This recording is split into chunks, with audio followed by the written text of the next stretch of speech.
We took the unusual step, I think, for an education company to hire a senior executive with a long and successful background at both Starbucks and Caribou Coffee, where the customer experience is foremost. So in order to operationalize or put into effect this concept of let's put our customers, who are students in this case, absolutely first and have them at the center of every decision that we make.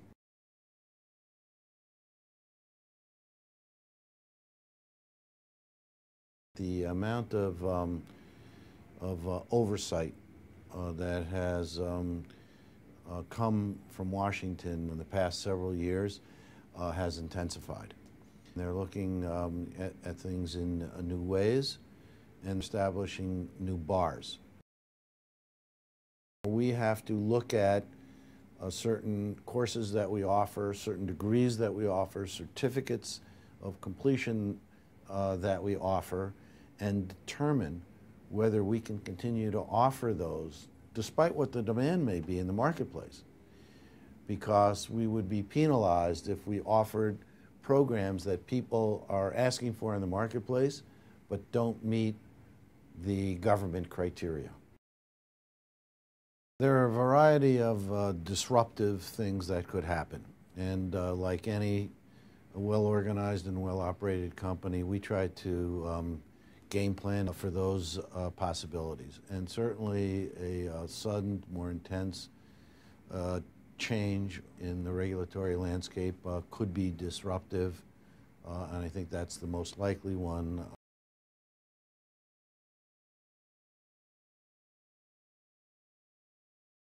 Our society needs more students, more young people with post-secondary education. It needs older people who are retrained with post-secondary education. We have 3 million jobs today that are going unfilled, despite 8% unemployment, because people don't have the education to fill those jobs. That's the gap we're trying to help fill, and we're trying to help fill it in partnership with the government if we can.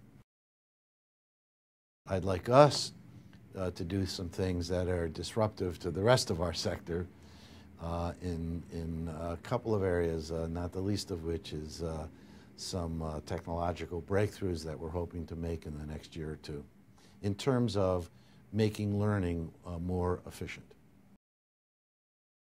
There is a new development which some people call adaptive learning. We're calling it personalized learning, which we think will offer another breakthrough in technology, if you will.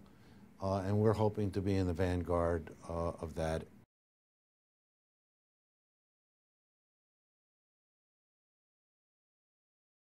In addition to all of the organizational changes and strategic changes that we have made in the past year, one of the things that we did that I'm hoping over the next couple of years will have the most effect is that we have made one of our senior officers the senior executive in charge of innovation.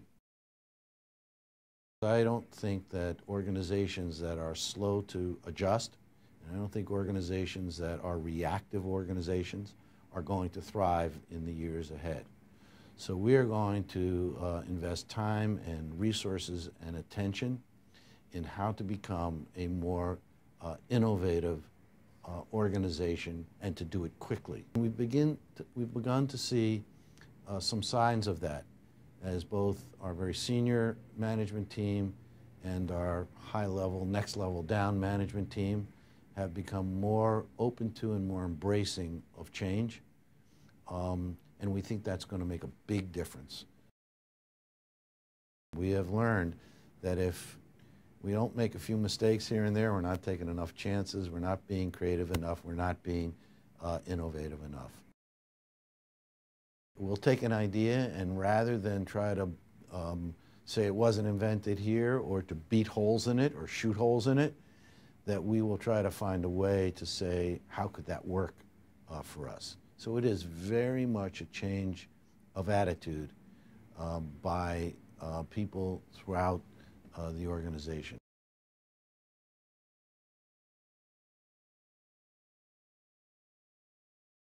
There are a whole variety of privacy laws that affect our students and govern the kinds of conversations that we can have with them, and also how closely we can track what they're doing after they graduate from one of our institutions. So we have to be very, very sensitive to the same kinds of privacy laws that apply in education that we have, for example, in the medical sector